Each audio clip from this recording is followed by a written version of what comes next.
Hey there, my name is Sean, and today I'll be talking about physical quantities and units. I won't be covering everything in this chapter because some of them have already been learned in secondary school, so I don't think that's necessary now, right? So, the first thing that would seem unfamiliar in this chapter is dimensions. Now, what is dimensions? It tells us about the units that a physical quantity contains, like force, for example. Uh, its units is kilogram meter per second square, yeah?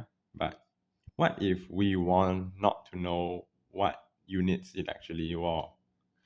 So you can use dimensions to figure that out. So to write it out, you write it as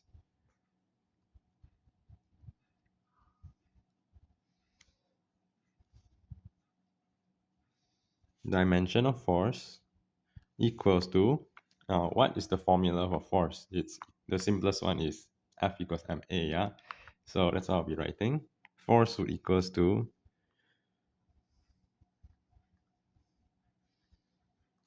mass times acceleration.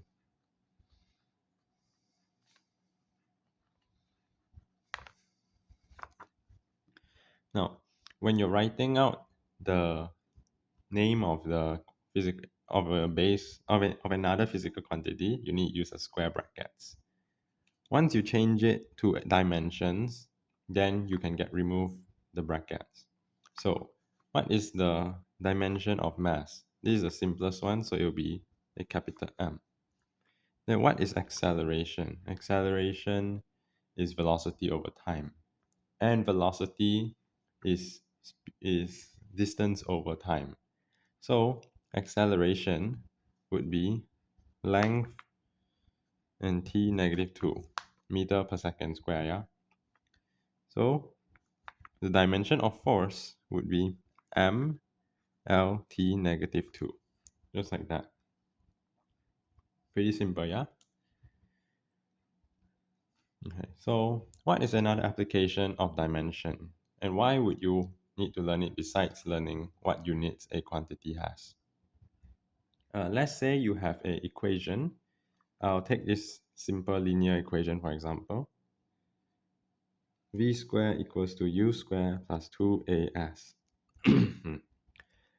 Let's say you don't know what S is. What unit does S contain?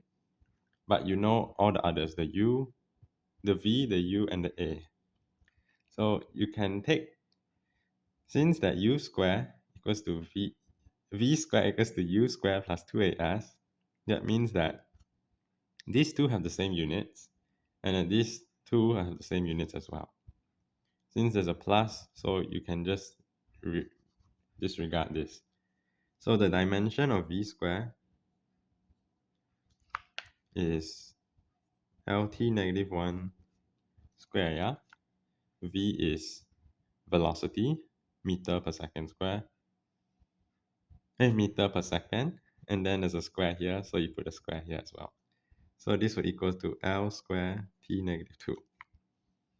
So this means that the dimension for 2AS equals to L2 t negative 2.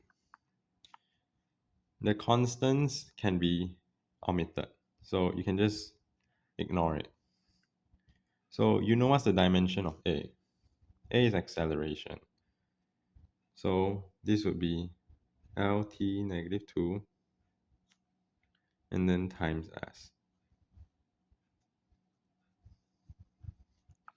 Then just through uh, simple crossing out, you get that S equals to L, which is correct because S is displacement, which is length. Alright, moving on. Uh, the next thing it will be scalar and vector quantities. Now you've already learned this in secondary school, but something new you'll learn in STPM is scalar product and vector product. I'll cover scalar product first.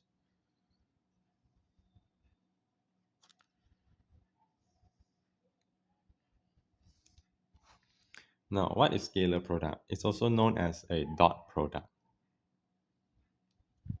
So for example, A dot B. You don't write the times, the X symbol. You write a dot. Now, what is a dot product or scalar product? As you know, scalar quantities have no direction. They only have magnitude. So I'll explain what this equals to first. So A dot B will equals to the magnitude of A times B and then cosine theta.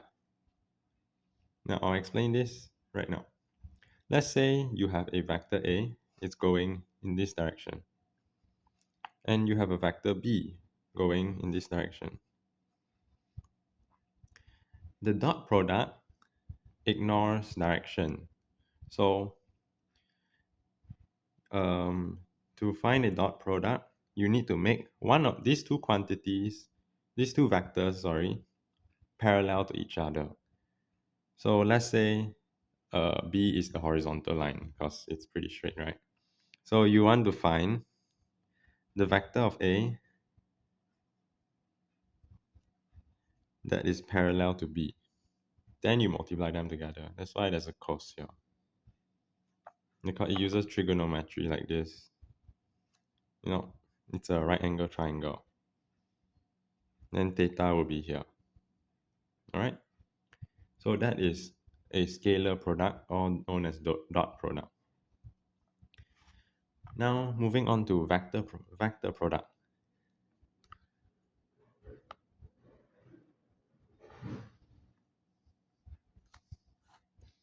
Vector product is also known as a cross product. So it's written as A cross B. Yes, this looks like the time symbol, which it is technically, but it's pronounced as cross here. Alright, so A cross B will equals to the magnitude of A and B multiplied together, then sine theta. Okay. If you know your trigonometry, you can probably figure out why it's sine already. So let's say you have two vectors again, A and B. The vector product of A and B would be finding the, I'll take A for example, A that is perpendicular to B, not parallel, alright? That is for scalar. For vector, you want to make both of them perpendicular to each other. So then it'll be a 90 degree. Let's say B is here. This is B. So it's perpendicular. Let's say A is going in this direction and B is in this direction. You can still make it so that they are perpendicular to each other. Just like that. One straight, one horizontal, yeah? Alright. Now, moving on to the last part of this chapter, uncertainty. This is definitely something very new.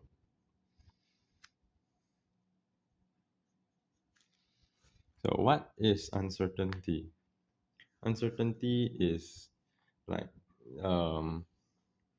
the error that a measuring instrument can carry. Like let's say a ruler, a measuring tape. You measured, let's say 10 meters, but this is the smallest the smallest it can measure is 1 meter. So that means if there were a slight change in, let's say, a 0.5 meters, it cannot account for that. So uncertainty would be, let's say you get 10, so you have to plus minus 1. That means it may actually be 9 meters or 11 meters. Okay. So let me show you an example on how you can find uncertainty for combined or secondary data. So let's say x equals to 10 plus minus 1 meters and y equals to 5 plus minus 1 meters. Okay, you want to find the per meter. It's a rectangular box. This is x, this is y. So the perimeter would equal to, well, 2x plus 2y, right? That would be 30 meters. Now this is just the absolute value of it. Now what is the uncertainty of the perimeter? Uncertainty is written as delta and then your symbol. So the uncertainty of the perimeter will be the uncertainty of x plus the uncertainty of y. Oh yeah, you need to multiply by 2 because here has 2. So the uncertainty of x is 1 and the uncertainty of y is also 1. So it will be 2 times 1 plus 2 times 1, which equals to 4. So that means your actual value of P would equal to 30 plus minus 4 meters.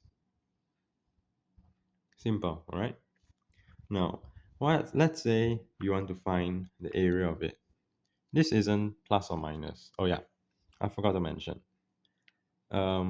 If let's say your derived quantity, your secondary data is, let's say, x minus y. Your delta, your uncertainty of your secondary data would still be delta x plus delta y. Regardless if this is plus or minus, it still will be plus. It's because uncertainty is the sum of it. Alright, now continuing. Let's say you want to find the area of this box x, y. So the absolute value will be just x times y, which will equal to 50 meters, yeah? Now the uncertainty of it is a bit different from the previous formula.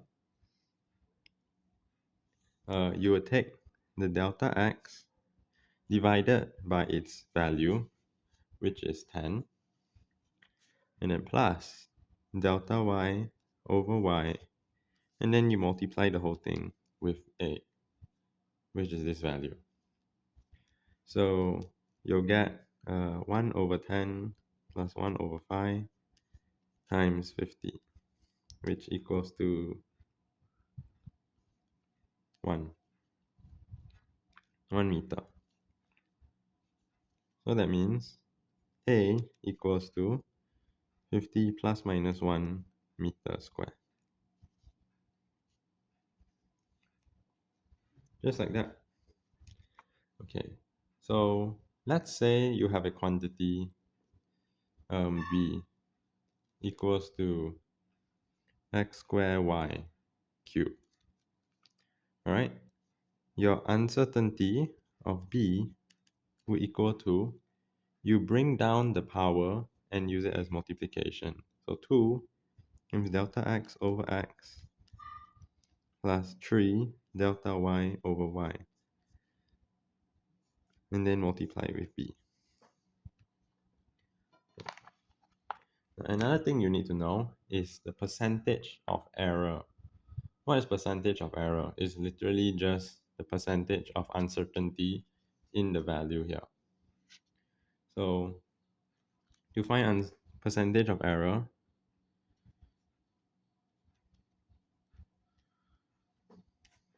it's just the uncertainty, let's say A, divided by A times 100%.